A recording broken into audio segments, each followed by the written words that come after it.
வணக்கம் மிகன்மினியர்களுக்கு. இலங்கையில் எதிர்வருகின்ற காலங்களில் நடைமுறையில் இருக்கும் அனைத்து பரீட்சைகளுக்குமே பரீட்சை திணைக்களத்தினால முக்கியமான ஒரு அறிவித்தல் ஒன்று விடுக்கப்பட்டிருக்கின்றது. அதுலேயும் முக்கியமாக இந்த வருடம் டிசம்பர் மாதம் ஓய்வு எழுதுகின்ற மாணவர்களுக்கு இந்த நடைமுறையானது கட்டாயப்படுத்தப்பட்டிருக்கின்றது.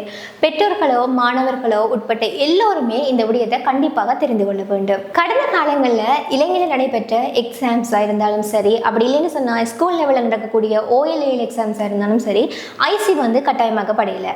காரணம், பாடசாலை அதிபர்களால் வழங்கப்படுகின்ற சான்றிதழ்களோ அப்படி இல்லைன்னு சொன்னால் தற்காலிக அடையாள அட்டைகளை பயன்படுத்தியோ அப்படி இல்லைன்னு சொன்னால் பாஸ்போர்ட்டுகளை பயன்படுத்தி எக்ஸாமை எழுதக்கூடிய மாதிரி இருந்தது. இருந்தாலுமே இனி வருகின்ற காலங்களில் இந்த நடைமுறையானது முற்றாக மாற்றப்பட்டிருக்கின்றது. அதுலேயும் குறிப்பாக மாணவர்கள் பரீட்சைகளுக்கு விண்ணப்பிக்கின்ற சந்தர்ப்பத்தில் தேசிய அடையாள அட்டை இலக்கத்தை வழங்கப்பட வேண்டும் என்பது கட்டாயமாக்கப்பட்டிருக்கின்றது.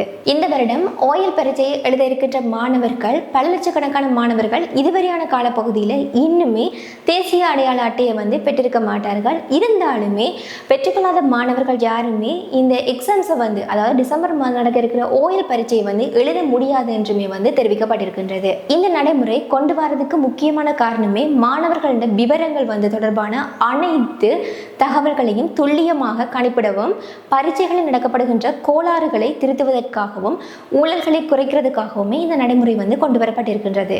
எனவே பெற்றோர்களாக இருந்தாலும் சரி, ஆசிரியர்களாக இருந்தாலும் சரி, அல்லது நீங்கள் இந்த வீடியோ பார்க்குற ஒரு சகோதரமாக இருந்தாலும் சரி, உங்களுடைய சகோதர சகோதரிகள் OL பரீட்சை எழுத போகிறாங்க இந்த வருடம் என்று சொன்னால் கண்டிப்பாக அவர்களுக்கு இந்த தகவலை ஷேர் பண்ணிவிடுங்க. அப்படி இல்லைன்னு சொன்னால் அவர்களுக்கு இந்த தகவல் தொடர்பாக மேலதிக விவரங்களையுமே கொடுத்து கொள்ளுங்க. என்று சொன்னால் அப்படி இந்த தேசிய அடையாள எடுக்காத சந்தர்ப்பத்தில் அவர்கள் OL பரீட்சையை எழுத முடியாது. ஸோ இந்த நியூஸை முடிஞ்ச வரைக்கும் எல்லாருக்குமே ஷேர் பண்ணிவிடுங்க. இது போன்ற முக்கியமான தகவல்களை உடனுக்குடன் தெரிந்து கொள்றதுக்கு பிகன்வி சேனலை ஃபாலோ பண்ணி வச்சுருங்க. அப்போ தான் நாங்கள் போடக்கூடிய எல்லா தகவல்களையுமே உங்களால் உடனுக்குடன் தெரிந்து கொள்ளக்கூடிய மாதிரி இருக்கும்.